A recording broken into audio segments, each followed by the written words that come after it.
का डिस्कशन करेंगे।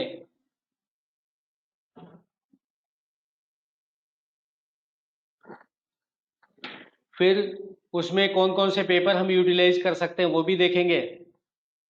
और बारकोड डिफाइन करने के लिए हमें किन किन चीज़ों का प्रिकॉशन लेना पड़ता है वो चीज़ हम स्टडी करेंगे।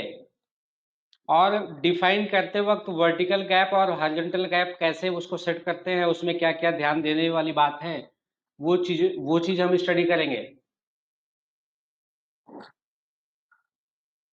फिर फॉन्ट और अलाइनमेंट वगैरह कैसे करते हैं, उसमें फॉन्ट और अलाइनमेंट में हमें कुछ और भी डालना है तो उस किस तरह से डालेंगे। और अगर हमें एग्जैक्ट अलाइनमेंट पे ध्यान देना है तो उसमें रो एंड कॉलम का न्यूमेरिकल अलाइनमेंट होता है, वो भी हम एक बार समझेंगे कैसे कर सकते हैं। और फिर लास्ट में हम ये देखेंगे कि जो फील्ड्स अवेलेबल नहीं है वो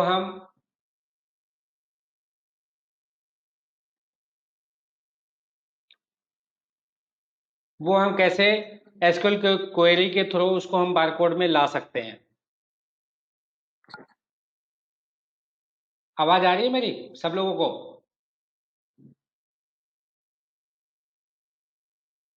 सर जी आवाज आ रही है मेरी? ठीक है जी। हेलो जी सर, आ रही है। ठीक है, तो अगर हम बारकोड के टाइप पे अगर डिस्कस करें तो हमारे पास 4 टाइप के टोटल बारकोड बनते हैं बिजी में। एक बारकोड होता है सिंपल बारकोड। सिंपल बारकोड उसको बोलते हैं जो एलआई से जनरेट किया जाता है। आइटम के एलआई से जो जनरेट किया जाता है वो सिंपल बारकोड होता है। सिंपल बारकोड में भी एक होता है जीएस1 पे जो रजिस्टर्ड होता है, जो हमें गवर्नमेंट एलोकेट करती है, एमएसएमई वाले एलोकेट करते हैं। जो कोड 8 9 से स्टार्ट होता है वो इंडियन का कंट्री कोड होता है। जैसे आप डिटर्जेंट पाउडर, व्हील पाउडर है या फिर कोई और चीज है, जो रैपर पे प्रिंटेड बारकोड होते हैं वो एमएसएमई या जीएस1 के साइड पे रजिस्टर्ड होते हैं और उनका ईयरली रेंट पे करना पड़ता है गवर्नमेंट को, और वो एक स्लॉट देते हैं ये कोड से ये कोड तक आप यूटिलाइज करोगे, तो वो भी सिंपल बारकोड में आता है। दूसरे जो बारकोड होते हैं जो हम खुद अपने लिए यूटिलाइज करते हैं, जैसे किसी हमने कोई प्रोडक्ट बनाया उस पर बारकोड लगा दिया और उसका इंटरनल स्कैन करके उसको सेल कर दिया, तो उस टाइप के भी बारकोड भी सिंपल बारकोड में आते हैं। अब सिंपल बारकोड में हम आइटम एलआईसी बनाते हैं, जिसमें केवल आइटम का एलआईसी यूज होता है, उस चीज को सिंपल बारकोड बोलेंगे। जो दूसरा बारकोड होता है उसको बोलते हैं कंपोजिट बारकोड। कंपोजिट बारकोड में क्या होता है, आपके दो आइटम एक साथ में चलते हैं, item code plus additional information कुछ भी आप डाल सकते हो। जैसे हमने डाल दिया वेट, आप कभी भी कहीं पे जाते हो, अगर लूज मटेरियल लेना है, जैसे कि ग्रेन में कोई पल्सेस लेना है, गेहूं लेना है, चावल लेना है, आपने उसको भर लिया, स्केल से वजन कर लिया और काउंटर पे जाके स्कैन कर लिया, तो ये चीजें जो काम करती हैं वो कंपोजिट बारकोड से काम करती हैं।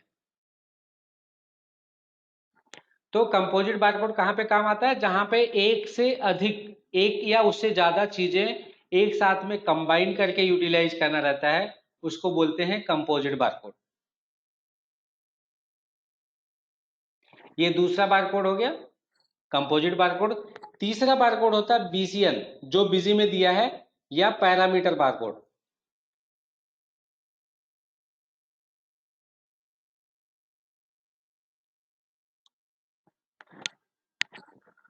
बीसीएन बारकोड में क्या होता है, अगर एक ही सिंगल आइटम के मल्टीपल एट्रीब्यूट हैं, जैसे अब गारमेंट में साइज और कलर का होता है या शूज में साइज का होता है, उस तरह से अगर है तो हम उसके बीसीएन मतलब बारकोड नंबर ही होता है, तो उसके हम जो क्रिएट करते हैं उसको बोलते हैं बीसीएन या पैरामीटर बारकोड।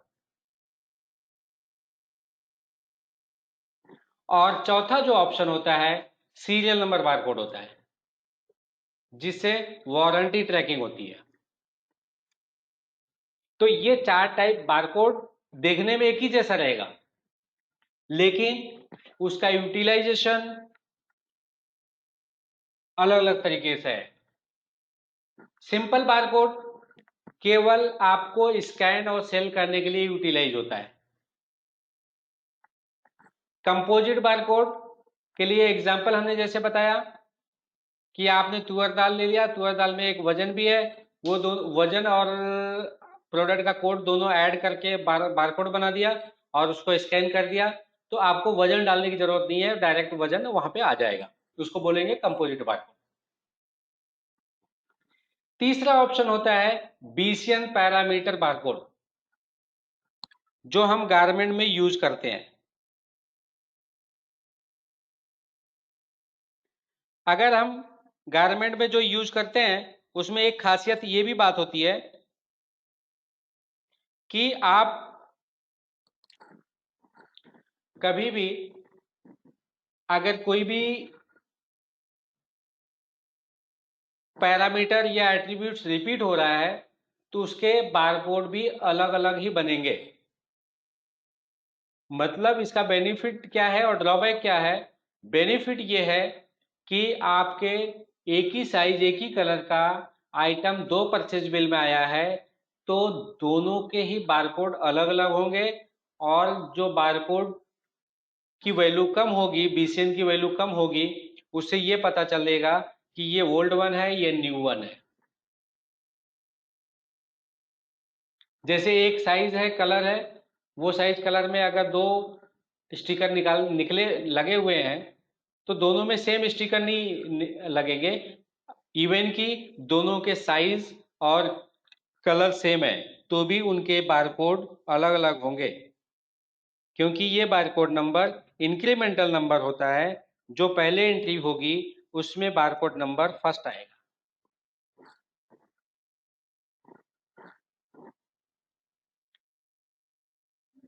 लास्ट वन होता है सीरियल नंबर बारकोड, वो वारंटी ट्रैकिंग के लिए यूटिलाइज किया जाता है।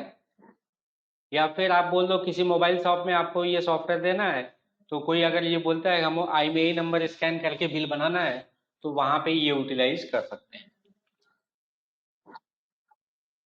अब ये हमने कितने टाइप के बारकोड होते हैं वो हमने बता दिया।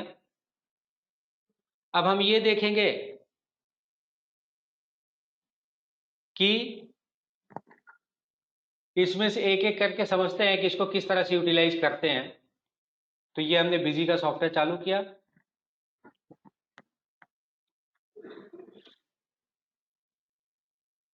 बिजी के सॉफ्टवेयर में जब भी हम कोई भी एंट्री डालते हैं, अब जैसे हमने ये एक एंट्री डाल के रखी है, ये देखिए आइटम विथ एलाइसिस, यहाँ पे IWA001 करके आइटम का एलाइस डाल दिया। अब ये आपका हो गया सिंपल बारकोड। अब हम आपको एग्जांपल देने जा रहे हैं कंपोजिट बारकोड का। कंपोजिट बारकोड के लिए हमारे पास, हमने अभी इसमें कोई भी एंट्री नहीं है, तो मैं उसके हिसाब से एक कंपोजिट बारकोड की एंट्री करके आपको बताता हूँ। यहाँ पे हमने डाल दिया, कोई भी एक आइटम ले लिया,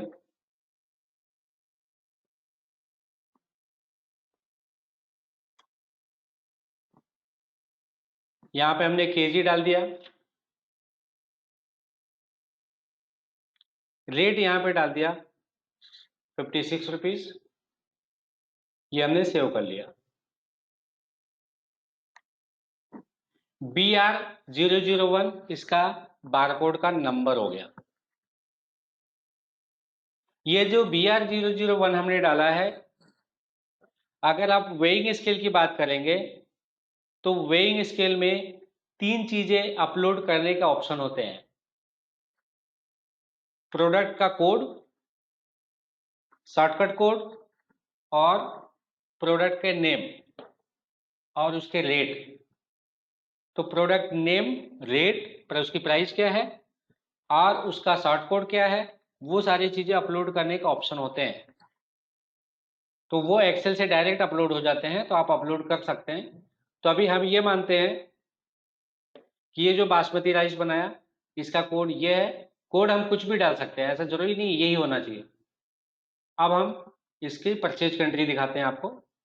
हमने समझो यहाँ पे 500 किलो परचेज किया 48 के रेट में, और ये हमने सेव कर दिया।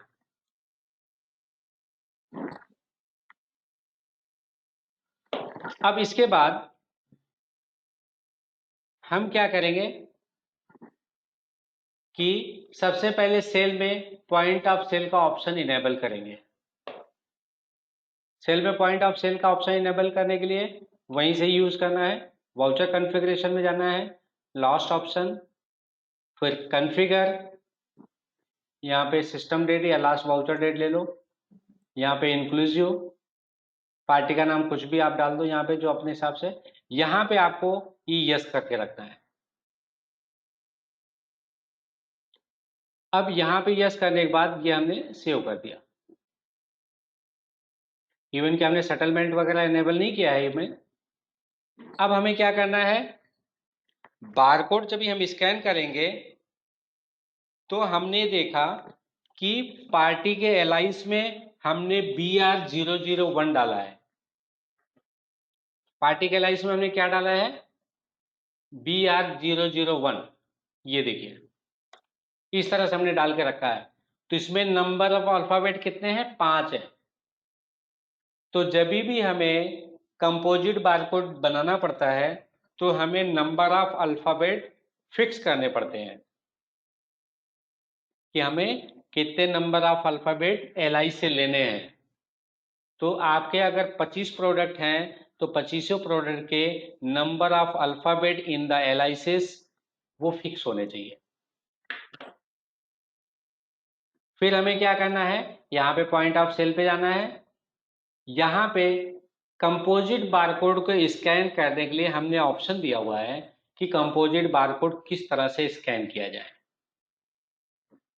तो हमें क्या करना है, यहाँ पे कंपोजिट बार पे क्लिक करना है। यहाँ पे दो ऑप्शन होते हैं, एक तो फिक्स विड्थ होता है, दूसरा डेलिमिटेड होता है। फिक्स विड्थ का मतलब ये होता है कि every component having a fix width. Fix width का मतलब ये होता है every component having fix width. इसका मतलब ये हो गया, यहाँ पे आप एलाइस के लिए 5 लेने वाले हो तो वो फिक्स विड्थ हो गया।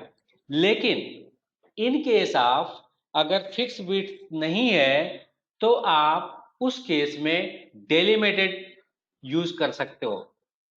डेलिमिटेड के केस में you must have one special alphabet to separate the value या एट्रीब्यूट्स। तो आपके पास एक स्पेशल अल्फाबेट होना चाहिए जो दो कंपोनेंट को सेपरेट करेगा।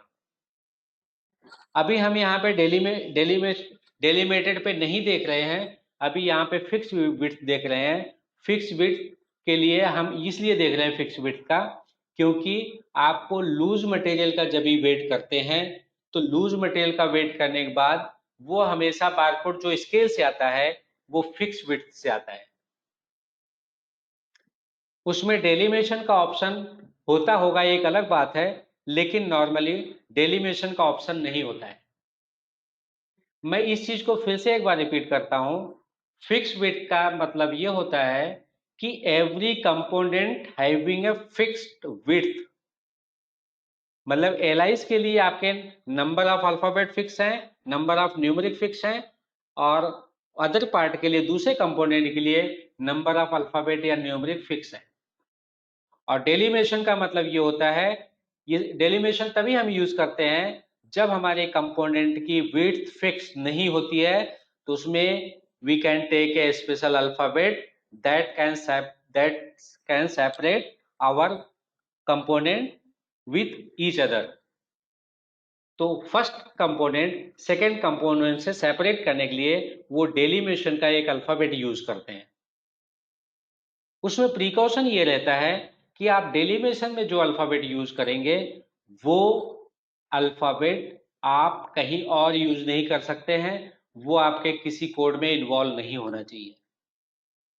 कंपोनेंट के कैरेक्टर या न्यूमेरिक में वो कहीं इन्वॉल्व नहीं होना चाहिए। नॉर्मली वो अल्फाबेट लोग हैश या माइनस करके यूटिलाइज करते हैं। अभी हम फिक्स बिट पे बात कर रहे हैं, तो हम केवल फिक्स बिट पे ही डिस्कस कर रहे हैं। अब हम यहाँ पे specify number of character for item, specify character for item अगर हम यहाँ पे चेक करते हैं तो वहां पे हमने जो कोड लिया था, क्या लिया था, BR001। तो यहाँ पे BR001 के हिसाब से हमने यहाँ पे कितना कैरेक्टर चाहिए, 5 अल्फाबेट चाहिए या 5 कैरेक्टर चाहिए। यहाँ पे कैरेक्टर से मतलब होता है number of character to occupy for the item. अब हमने यहाँ पे 5 अल्फाबेट डाल दिया। फिर यहाँ पे आएगा कॉन्फ़िगर स्ट्रक्चर। यहाँ पे एक नेम क्रिएट करना पड़ेगा, उस स्ट्रक्चर का नाम क्या रहेगा। यहाँ पे हमने एक सिंपल नाम दे दिया। और यहाँ पे नंबर ऑफ कंपोनेंट रिक्वायर्ड, यहाँ पे हमने 2 कंपोनेंट डाल दिया। फर्स्ट कंपोनेंट आपका एलाइस हो गया और सेकंड कंपोनेंट हमारा क्वांटिटी हो गया। क्वांटिटी के लिए अगर एग्जांपल हम यहाँ पे लेते हैं, क्वांटिटी के लिए अगर हम एग्जांपल लेते हैं कि हमें 6 किलो 450 ग्राम है, तो हमें ये मान के चलना पड़ेगा सामने वाला पर्सन एटलीस्ट 2 डिजिट में तो परचेज करेगा। हो सकता है 25 किलो भी ले ले, 99 किलो भी हो सकता है। हम ये मान के चलते हैं 100 किलो वो नहीं लेगा। तो इसके अकॉर्डिंग आपका 6 अल्फाबेट यूटिलाइज होता है for the weight. 6 alphabet utilize होता है फॉर द वेट। 06.450 ये 6 अल्फाबेट हो गया। वो 6 अल्फाबेट को हम यहाँ पे टाइप कर देंगे और इसको सेव कर देंगे।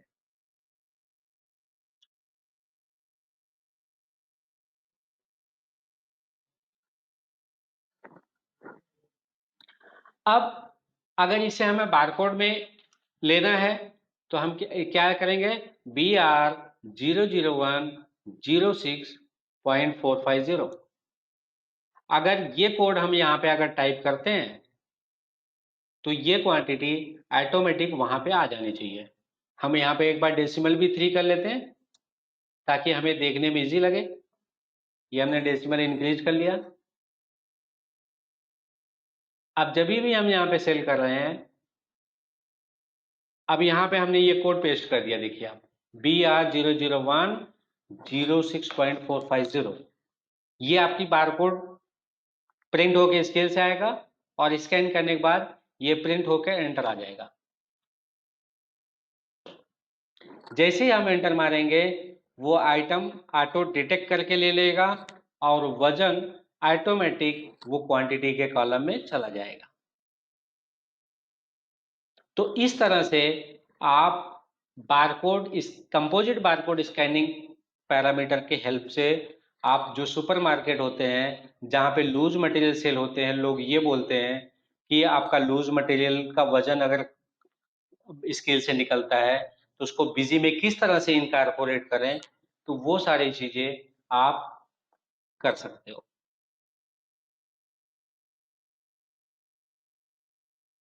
तो ये हमने एक सिंपल बताया कंपोजिट बारकोड के स्कैनिंग पैरामीटर से आप इसको किस तरह से यूटिलाइज करेंगे।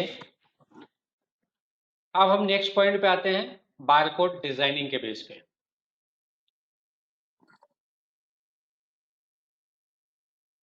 बारकोड डिजाइनिंग में अगर हम यहां पे जाते हैं लेबल प्रिंटिंग में,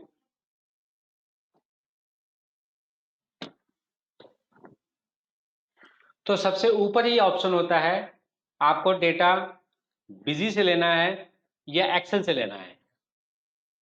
अब यहां पे पॉइंट ये आता है कि हमने एक्सेल से क्यों दिया है। एक्सेल से देने का रीजन ये होता है, कभी कभी कुछ लोग बोलते हैं मुझे केवल बारकोड ही प्रिंट करना है, बिजी का सॉफ्टवेयर यूज ही नहीं करना। तो उस केस में आप केवल बारकोड का सॉफ्टवेयर लगा दीजिए, बिजी डेमो में चलता रहेगा, डोंगल बेस पे लगा दीजिए, और एक्सेल से डेटा जो फीड रहेगा वो डेटा के अकॉर्डिंग आप उसका बारकोड प्रिंट निकालता रहेगा। तो बारकोड प्रिंटिंग बिजी से हो जाएगी, लेकिन बिजी में एंट्री नहीं रहेगी, वो डेटा एक्सेल से लेगा।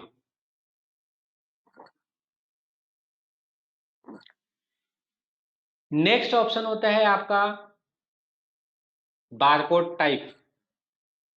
बारकोड टाइप जैसे हमने बारकोड के 4 टाइप बताए थे। अगर हमें सिंपल बारकोड यूज करना है तो हमें आइटम वाली लेना पड़ेगा। सीरियल नंबर बारकोड यूज करना है तो सीरियल नंबर लेना पड़ेगा। पैरामीटर यूज करना है तो बीसीएल लेना पड़ेगा, और कंपोजिट बारकोड लेना है तो कंपोजिट यूज करना पड़ेगा। इसके बीच के जो और भी सारे हैं वो उतने काम के नहीं है, इसकी यूटिलाइजेशन बहुत मिनिमम होती है, या फिर आप इसको अलग तरीके से कुछ करना चाहें तो बात अलग है, लेकिन इसकी जरूरत नहीं पड़ती है। तो अभी हम आइटम वाली पे डिस्कस करते हैं। अब यहाँ पे पेपर टाइप भी दिया हुआ है। पेपर टाइप में भी 2 ऑप्शन मिलते हैं, कस्टम और प्रीडिफाइन। प्रीडिफाइन में जो आपके पास रेडीमेड पेपर A4 साइज के सीट में मार्केट में अवेलेबिलिटी होती है, उसको हमने प्रीडिफाइन में डाल के रखा है। और कस्टम में जो मार्केट में पेपर साइज अवेलेबल है उसके अलावा भी कुछ अगर ऑड साइज आ जाती है लेंथ और विड्थ की स्टिकर की साइज की, तो फिर आपको वो कस्टम में लेना पड़ता है। अब हम अगर प्री डिफाइन की बात करें उसको हम किस तरह से समझते हैं, तो ये जो लिस्ट है ये लिस्ट से आइडेंटिफाई कैसे होता है कि ये कौन सी सीट है और इसमें कितने स्टिकर हैं। अब इसमें अगर हम प्रीफिक्स देखते हैं A4 EST, यहाँ पे A4 EST का मतलब होता है A4 साइज की सीट है, मतलब A4 के साइज की सीट में अवेलेबल है ये स्टिकर। 16 स्टिकर है, 16 स्टिकर है। अगर इस पर एंटर मारेंगे तो यहाँ पे बताएगा 2/8, मतलब हॉरिजॉन्टली 2 स्टिकर हैं और वर्टिकली 8 स्टिकर है, टोटल हो गए 16 स्टिकर। इसी तरह से आप जो भी साइज सेलेक्ट करना है वो यहाँ से स्टिकर देख के भी सिलेक्ट कर सकते हैं। अब जैसे यहाँ पे आप देखेंगे 56 के 2 हैं, लेकिन दोनों में फर्क रहेगा। ये 56 में क्या है, 4/14 है, दूसरे में क्या है 4/14, उसमें भी है लेकिन साइज में डिफरेंस है। ये 2152 है और ये 2048 है। तो आप A4 साइज स्टिकर पे देख के, नंबर ऑफ स्टिकर देख के उसके अकॉर्डिंग भी प्री डिफाइन यहाँ से सिलेक्ट कर सकते हैं, जो नोवा जेट के पेपर में अवेलेबल होता है नॉर्मली ब्रांड में। अब A4 साइज स्टिकर जो हम अगर लेते हैं तो उसमें कभी कभी ये होता है लोगों के साथ में कि वो पेपर कंटिन्यूअस एक प्रिंट, एक पेज का प्रिंट दे दिया, कंटिन्यूअस बाहर फेंकते जा रहा, बाहर फेंकते जा रहा, बाहर फेंकते जा रहा है, रुकने का नाम ही नहीं लेता, बहुत सारे पेपर बाहर निकल जाते हैं। उसका रीजन ये होता है कि आपने जो प्रिंट दे दिया है वो बॉटम लाइंस के आगे दे दिया है। तो इस केस में अगर आपके sticker continuous, page continuous eject हो रहे हैं बारकोड प्रिंटिंग में, तो आपको क्या करना है, जैसे ये 4/13 है तो आपको 4/14 है तो इसको एक स्टिकर नीचे से ये कम कर देना है, तो ये आपका प्रॉब्लम सॉल्व हो जाएगा। और लास्ट वाला स्टिकर जो है वो प्रिंट में नहीं आएगा। इवन ये चीज है कि लास्ट वाला स्टिकर में प्रिंट नहीं आता है, लेकिन आपका इजेक्शन का प्रॉब्लम सॉल्व हो जाएगा। एक बार इजेक्शन का प्रॉब्लम सॉल्व हो गया तो चार ऊपर के 4 स्टिकर हैं वो कभी कटपुट में या कभी थोड़े स्टिकर का प्रिंट आउट लेना रहेगा तो आप उसको उल्टा करके डाल सकते हो, यूटिलाइज कर सकते हो। सर आवाज आ रही है मेरी?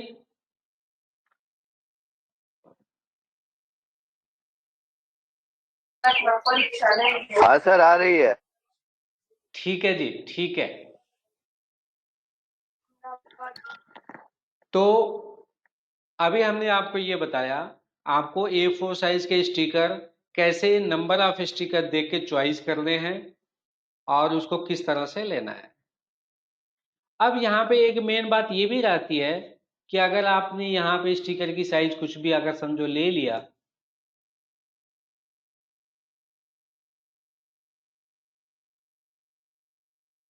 तो यहाँ पे एक ऑप्शन ये भी रहता है,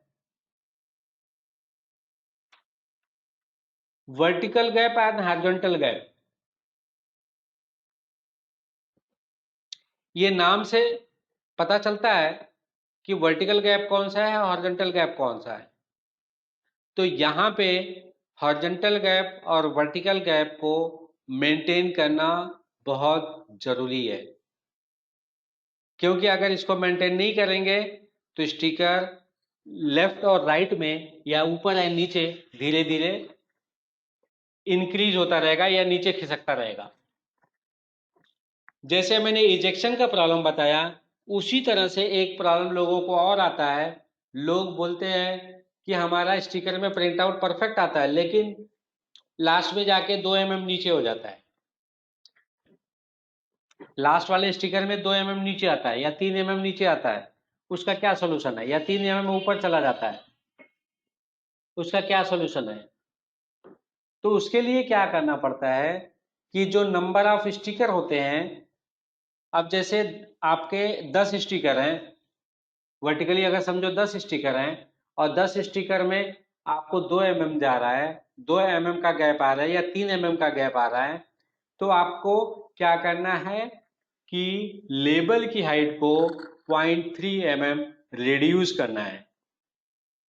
अगर आगे खिसक रहा है, नीचे की तरफ बढ़ रहे हैं, तो आपको हाइट में 0.3 mm रिड्यूस करना है।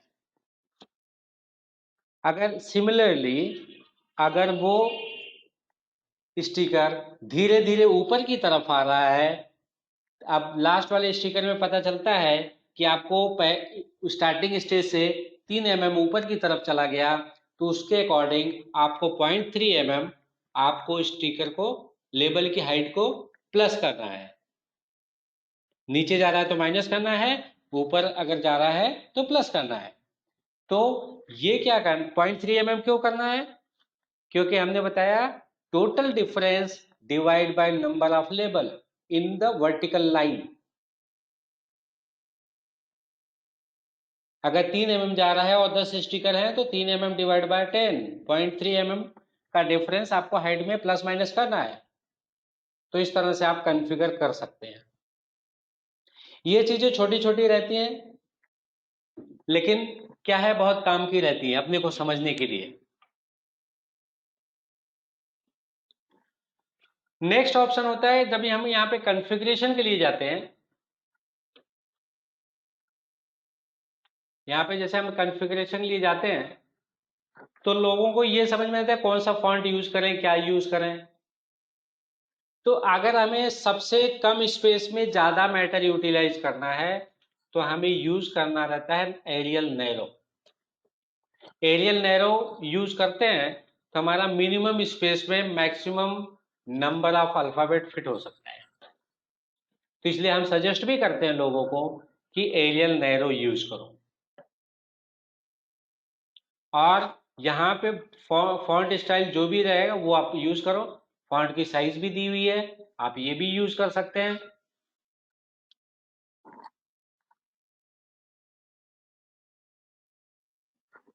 नेक्स्ट, अब ये सारे सबके साथ में फॉन्ट हो गया। अब इसके साथ में आप अलाइनमेंट अगर यूज करना चाहते हो तो अलाइनमेंट भी यहाँ पे कर सकते हो। अगर किसी को हॉरिजॉन्टल वर्टिकल में अलाइन करना है तो वर्टिकल भी कर सकते हो इस तरह से। लेकिन कैरेक्टर कैरेक्टर वो वर्टिकल रोटेट नहीं होता, वो इसे ही रहता है, वो इस तरह से हो जाता है। अब इसमें सबसे बड़ा पॉइंट एक और भी आता है। अभी मैं यहाँ पे कट शीट में एक ये वाला स्टिकर लेता हूँ।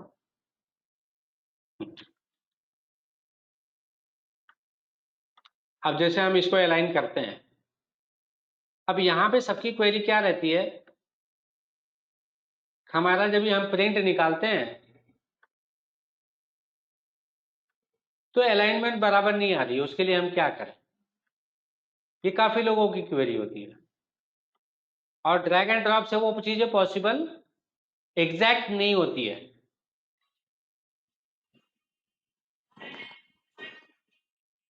तो हमें क्या करना रहता है वहां पे? अब जैसे ये कंपनी नेम है, कंपनी नेम का हमने लेफ्ट सेट कर लिया यहाँ पे 1.5, तो इसका भी 1.5 कर दो, सब अपने आप ठीक हो जाएगा, आपको कुछ नहीं करना है। सॉरी, कुछ तो गड़बड़ हो गया, हमने जहां पे करना चाहिए था वहां पे हमने नहीं किया। हमें यहाँ पे लेफ्ट करना है तो लेफ्ट वाले में करना है, ये 5 है तो 5 करना है यहाँ पे।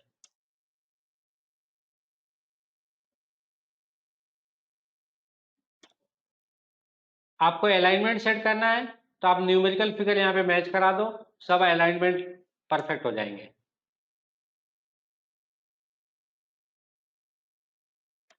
ये लेफ्ट अलाइनमेंट हो गया। अब आपको विड्थ फिक्स करनी है तो यहाँ पे देख लो विड्थ कितनी है, समझो हमने यहाँ पे 70 डाल देते हैं एक में, ये 70 हो गया, इसको भी 70 कर दिया, इसको भी 70 कर दिया, और इसको भी 70 कर दिया। ये आपका विड्थ भी फिक्स हो गया सबका। अब दोनों के बीच में गैप भी फिक्स करना है तो हमें कांस्टेंट प्लस करना पड़ेगा टॉप मार्जिन में। जैसे इसका मार्जिन हमने डाल दिया 1, और इसका टॉप कितना है, यहाँ पे देखो 6 आ रहा है, हम इसको 6 कर देते हैं, 5 5 प्लस करते जाते हैं, या 7 कर देते हैं, 6 6 प्लस कर देते हैं, तो 6 7 7 और 6, सॉरी 13,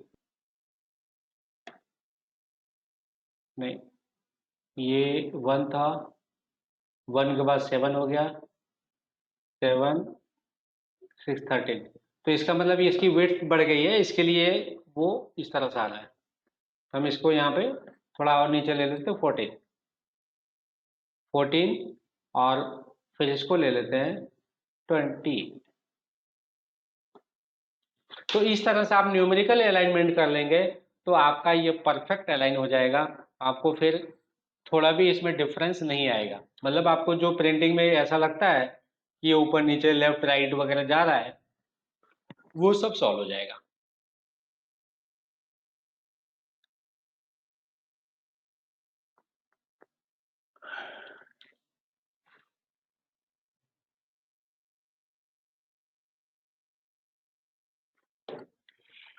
अभी जैसे हमने प्री डिफाइंड बताया था,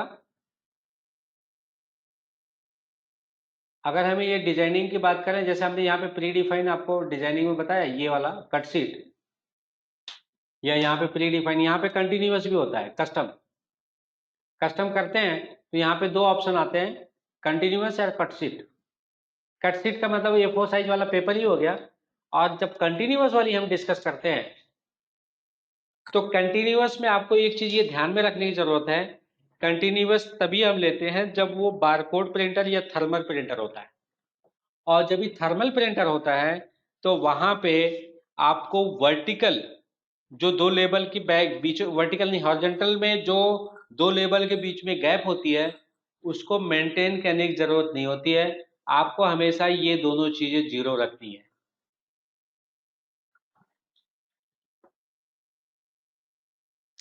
आपको स्टिकर के बीच में जो गैप होती है उसको आपको डालने की जरूरत नहीं पड़ती है, वो आपको 0 रखनी है। उसका रीजन क्या होता है कि बारकोड प्रिंटर में सेल्फ सेंसिंग पावर होती है स्टिकर को सेंस करने की, वो प्रिंटिंग वहीं से चालू करता है जब उसकी गैप सेंस होती है। तो गैप सेंसिंग की कैपेबिलिटी होती है बारकोड प्रिंटर में, वो गैप सेंस करके ही प्रिंट करता है, तो इसलिए आपको गैप मेंटेन करने की जरूरत नहीं पड़ती है। नेक्स्ट पॉइंट पे अगर हम आते हैं,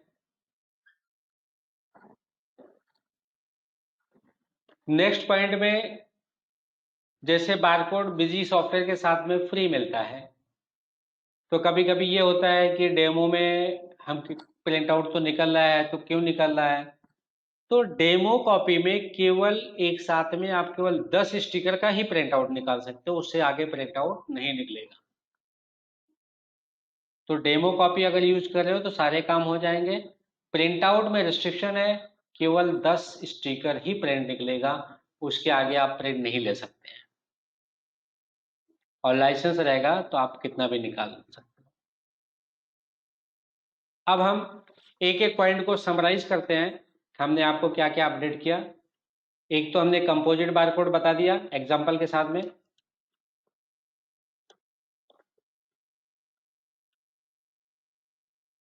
जो हमने स्कैन करके बताया था। फिर हमने डिजाइनिंग के बेस पे सारी चीजें बता दी, कैसे डिजाइन करते हैं। डिजाइनिंग आप लोगों को अच्छे से पता है, लेकिन उसमें प्रिकॉशन क्या है, गैप कहाँ डालना है, कहाँ नहीं डालना है, A4 शीट साइड में उसको कैसे सेलेक्ट करना है, उसका मतलब क्या होता है, वो चीजें सारे हमने आपको बताए। हमने सेकेंड नंबर पे आपको टाइप ऑफ पेपर जो सिलेक्ट करते हैं वो बताया। टाइप ऑफ पेपर में एक तो कंटिन्यूअस होता है और दूसरा कट शीट।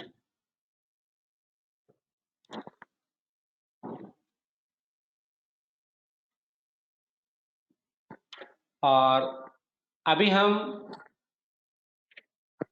बारकोड में किसी को किसी भी टाइप की अगर क्वेरी है तो वो पूछ सकता है। अदरवाइज मैं इसके बाद अभी बारकोड में एसक्यूएल क्वेरी कैसे यूटिलाइज करते हैं वो टॉपिक पे जाने वाला हूँ। किसी की अगर कोई भी क्वेरी है यहाँ पे मुझसे पूछ सकते हैं। किसी को कोई क्वेरी है बारकोड के रिलेटेड, डिजाइनिंग में दिक्कत आ रही हो या कुछ और आ रही हो? No sir. ठीक है जी। अभी हम बारकोड में कभी कभी हमें जरूरत पड़ती है कि एसक्यूएल क्वेरी की। एसक्यूएल क्वेरी की जरूरत क्यों पड़ती है? क्योंकि उनको लगता है कि मैनिपुलेटेड फील्ड अपने को आना चाहिए। बारकोडिंग में एक चीज मिस हो रही थी, वो भी मैं आपको एक बार बता देता हूं कि आप कोई भी बारकोड में अगर प्राइस अगर कोई दिखाना चाहते हो, ट्रांजैक्शन प्राइस या कुछ, उसको डिकोड करना है, तो हमने डिकोड का भी ऑप्शन दिया है। वो सिंपल ही है, उसके लिए मैं 2 मिनट में खाली बता देता हूं। आपने यहाँ पे डाल दिया, यहाँ पे डेटा फील्ड ले लिया और यहाँ पे डाल दिया ट्रांजैक्शन प्राइस, और यहाँ पे फिर वही एरियल नैरो डाल दिया हमने, और इसको हमने बोल्ड करके साइज 8 कर दिया। अब इसको हमने सेव कर दिया समझो, या यहाँ पे अप्लाई इनकोडिंग है, अप्लाई इनकोडिंग पे क्लिक किया तो यहाँ पे ये चीज चालू हो जाएगी। ये अगर चालू होती है तो फिर आप यहाँ पे उसकी प्राइस डिकोड कर सकते हो, न्यूमरिक को अल्फाबेट में डिकोड कर सकते हो। न्यूमरिक को अल्फाबेट में डिकोड करने के लिए आप कोई भी अल्फाबेट यूज कर सकते हो, जो भी आपके पास अल्फाबेट को न्यूमरिक को डिकोड करने के लिए यूटिलाइज किया जाता है। अब जैसे हम यहाँ पे डालता हूँ विनोद कुमार, सॉरी विनोद,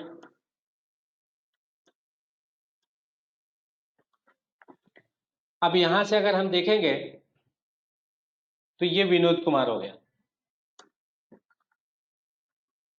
अब 1 for V, 2 for I, 3 for N, 4 for O, 5 for D, 6 for K, 7 for U, 8 for M, 9 for A, 0 for all, और डेसिमल को हमने 0 में डाल दिया।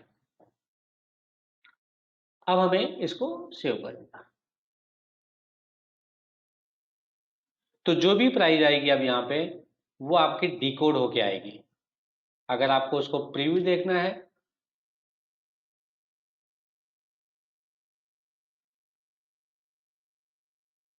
अभी यहाँ पे 48 की प्राइस है।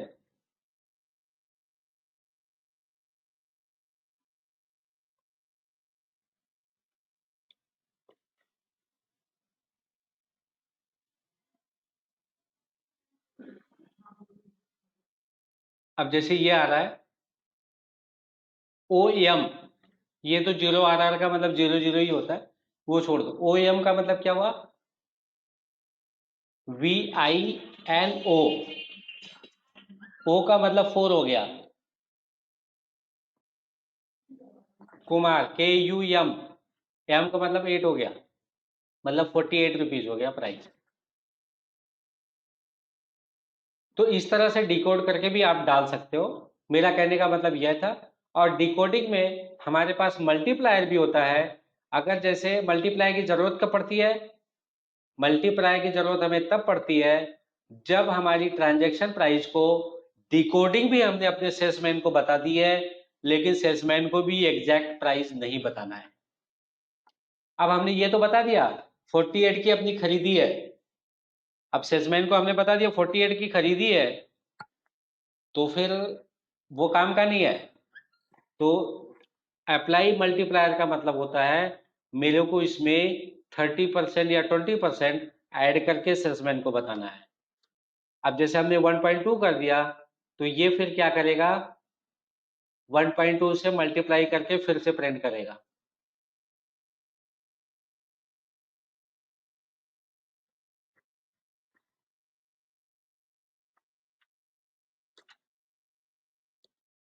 अब हम इसको सेव कर लेते हैं। एक बार हम ट्रांजेक्शन को खोलते हैं।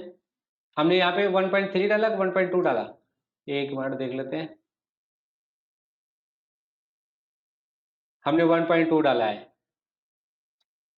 ये परचेज बिल आ गया, परचेज बिल में 48 है, 48 इंटू 1.2, ये 57.60, 57 का मतलब हो गया डी और KU, DU करके कुछ आएगा, एक बार चेक कर लेते हैं।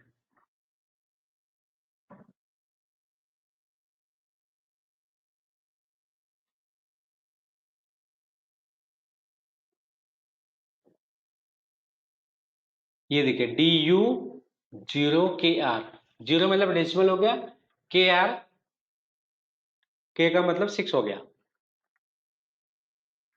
तो इस तरह से हमने प्राइस को भी 20% बढ़ा के डिकोड करके प्रिंट कर दिया। तो सेल्समैन भी देखेगा तो उसको ये लगेगा कि ये प्राइस तो वैसे भी इतना ज्यादा है, तो ओनर को इतना ज्यादा प्रॉफिट नहीं हो रहा है, जो कि हमें कोड भी बता के दिया है। तो इस तरह से बहुत सारे इस तरह से ऑप्शन होते हैं, जरूरत पड़ती है तो आप ये कर सकते हो।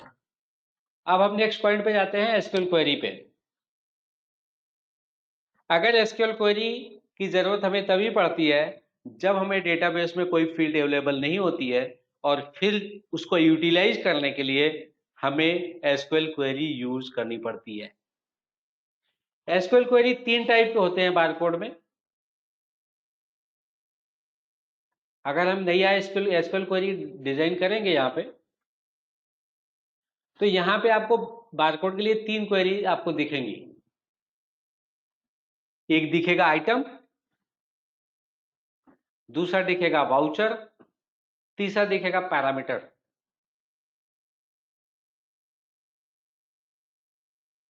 अगर आपको कोई चीज मास्टर से प्रिंट करवानी है तो आप आइटम के मास्टर यूज करोगे। आइटम का मास्टर कहाँ पे होता है? बारकोड। आइटम का मास्टर कहाँ पे होता है? अब जैसे मैं यहाँ पे दिखाता हूँ, ये मैं इसका नाम बदली करता हूँ, Q1, और यहाँ पे बारकोड आइटम। और हमने यहाँ पे सेलेक्ट स्टार फ्रॉम मास्टर 1, ये उसी वही कर सकता है जिसको क्वेरी थोड़ा बहुत लिखना आता है।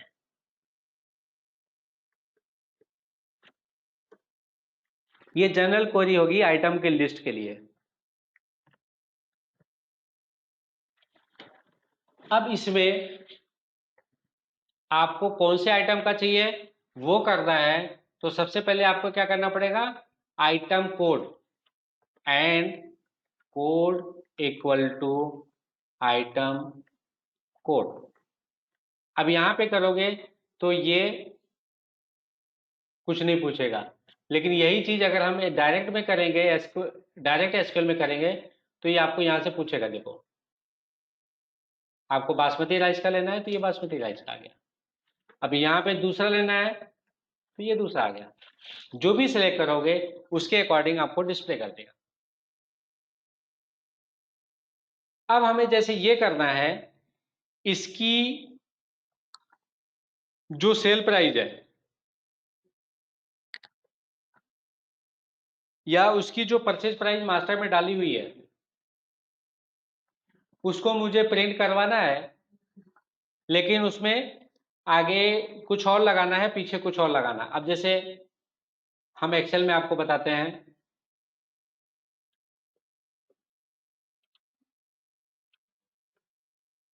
अब जैसे हमें स्टार्टिंग में 5 लगाना है, फिर परचेज प्राइस आना चाहिए, फिर लास्ट में 99 लिख के आ जाना चाहिए। ये हमारी कंडीशन है, इस तरह से हमें चाहिए। तो हम क्या करेंगे, तो सबसे पहले हम ये आइटम विथ एनालिसिस अगर देख रहे हैं तो आइटम विथ एनालिसिस का मास्टर खोलेंगे। यहाँ पे हमने देख लिया इसकी परचेज प्राइस क्या है, 280 रुपये है। तो 280 के पहले 5 लगाना है और बाद में 99 लगाना है। मैं एग्जाम्पल बता रहा हूँ सीखने के लिए, प्रैक्टिकल नहीं बता रहा हूँ। तो हमें क्या करना है, पहले हमें ये देखना पड़ेगा कि यहाँ पे 280 किधर है। यहाँ पे हमने देख लिया, यहाँ पे 280 कहीं मिल रहा है। ये देखो D4 में 280 है, D4 में 280 है, तो हमारा काम हो गया आधा। हमने यहाँ पे डाल दिया D4। अभी जो भी करेंगे उसका यहाँ पे परचेज प्राइस आ जाएगा। अब हमें क्या करना है, आगे 5 लगाना है। 5 लगाने के लिए आप उसको डबल कोट में डालोगे, बस इतना ही है।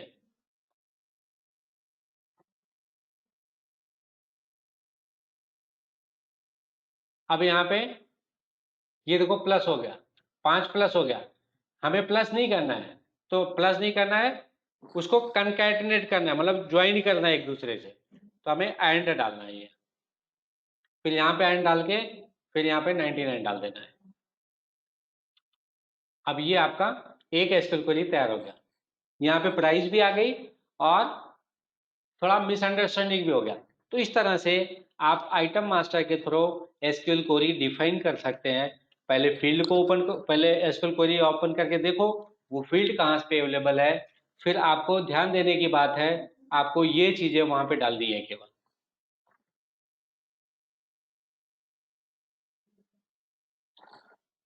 अब वहां पे अगर हमें यही चीज लेनी है, हम क्या करेंगे, यहाँ पे आएंगे और डालेंगे बारकोड आइटम और इसको शेयर कर देंगे सेव। सेव करने के बाद फिर से हम डिजाइनिंग के पार्ट में जाएंगे। जो भी हमारा लेबल है, अब जैसे हमने ये एसक्यूएल क्वेरी था, अब यहाँ पे हमने डाल दिया Q1, सॉरी, इसको सेव कर दिया। अब फिर से एक बार चेक कर लेते हैं क्या आता है वहां पे। यहाँ पे तो हम आइटम मास्टर से भी डायरेक्ट प्रिंट ले सकते हैं, तो हम यहीं से ले लेते हैं।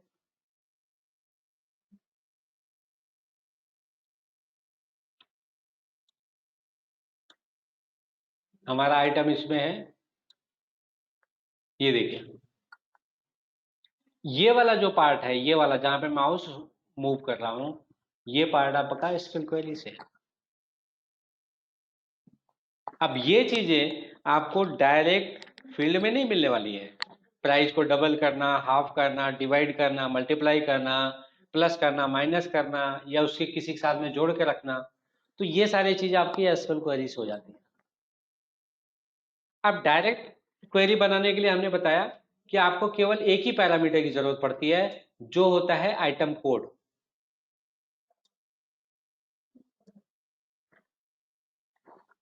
आपको अगर यही चीज वाउचर से प्रिंट करनी है, सेम चीज वाउचर से प्रिंट करनी है, ना कि मास्टर से,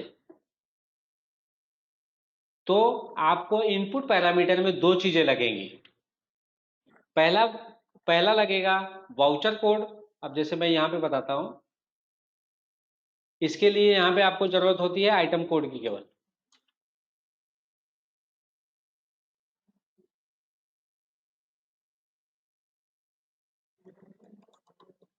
फॉर आइटम, फॉर वाउचर के लिए दो पैरामीटर लगेगा। एक तो लगेगा वाउचर कोड प्लस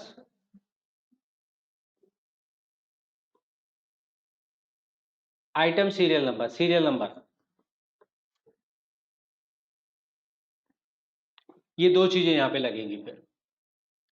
अब उसके लिए भी अगर हमें कोड बनाना है तो हम क्या करेंगे, अब इसी को कॉपी कर लेते हैं या दूसरा बना देते हैं, कॉपी करने के कोई मतलब नहीं है। हमने ले लिया Q2।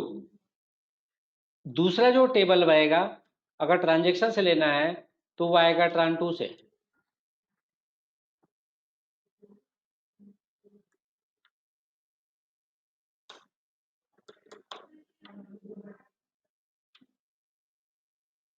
ट्रांस2 से आएगा और यहाँ पे आपको डालना है रिलेक्ट टाइप इक्वल टू 2। अगर यहाँ पे देखोगे तो सारी ट्रांजेक्शन आपको यहाँ पे दिख जाएगी। अब इसमें दो इनपुट पैरामीटर लगेंगे, एक तो वाउचर कोड का लगेगा,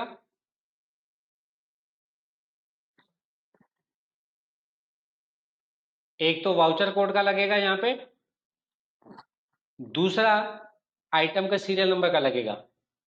अब वाउचर कोड कहाँ पे है, ये आपका वाउचर कोड है, ये वाला कॉलम सेकेंड वाला।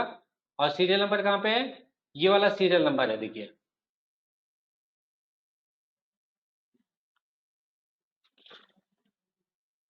तो नेक्स्ट हम क्या करेंगे, एंड मैं इसको स्पीड में लेता हूं, voucher code equal to voucher code and दूसरा serial number equal to item serial number. और परचेज प्राइस कहाँ पे आती है आपकी, ये अभी हम बाद में डालते हैं, पहले हमें ये देख लेते हैं आपकी परचेज प्राइस कहाँ पे है। अगर इसको हम मूव करते हैं तो आपकी परचेज प्राइस D4 में है, तो हम यहाँ पे डालेंगे D4।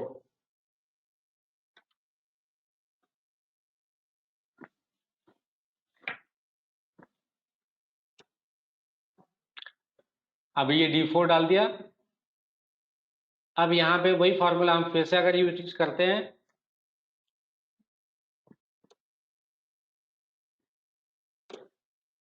अब इसको हमने इसमें वाउचर करके सेव कर दिया, देखिए बारकोड वाउचर। अब हम उसी चीज को अगर हमें प्रिंट करना है तो हम यहाँ पे कॉन्फ़िगर कर देते हैं दूसरा बारकोड।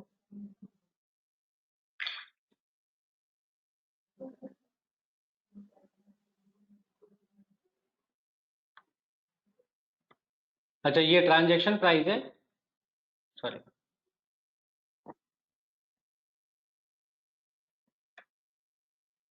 यहाँ पे हमने data field SQL query text और यहाँ पे Q2। एक काम करता हूँ, इसको ऐसे ही रखता हूँ, ये वाले में ही चेंज कर देता हूँ, इसको Q2 कर देता हूँ। अभी हमने डाल दिया।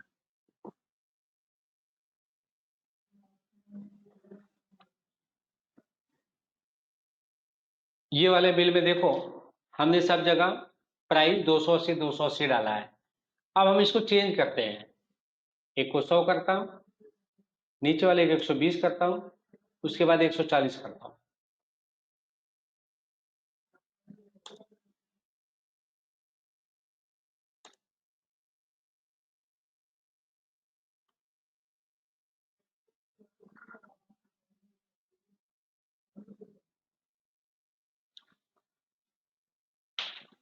अब यहाँ पे जो बारकोड आया है, अब यहाँ पे ये वाला अगर देखेंगे आप तो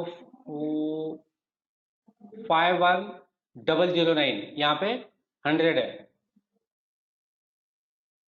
यहाँ पे 120 है, देखो 511209, यहाँ पे 99 नहीं आया। अब यहाँ पे 99 आना चाहिए, नहीं आने का रीजन ये होगा कि हमने नंबर ऑफ अल्फाबेट यहाँ पे कम डाला होगा। तो हम नंबर ऑफ अल्फाबेट यहाँ पे बढ़ा देंगे तो पूरा आ जाएगा। आप देख लें, यहाँ पे देखो हमने ये कम कर दिया था, अब ये बराबर आ जाएगा।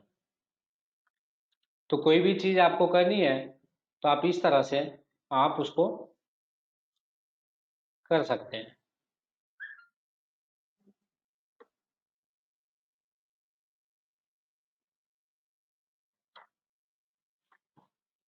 अभी देखो 100 हो गया, इस पे 120 और इस पे 140।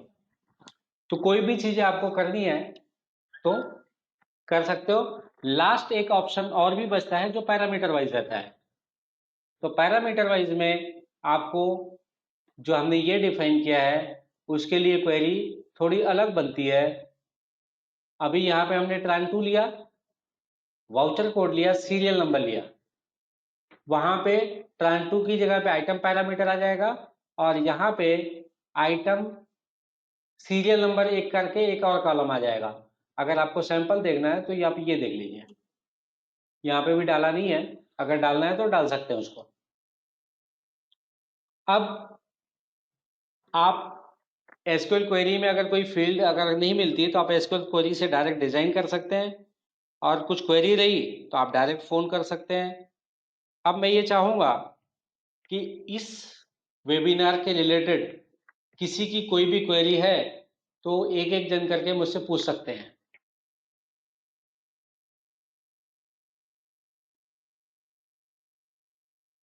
किसी को कोई क्वेरी है आज के वेबिनार से रिलेटेड?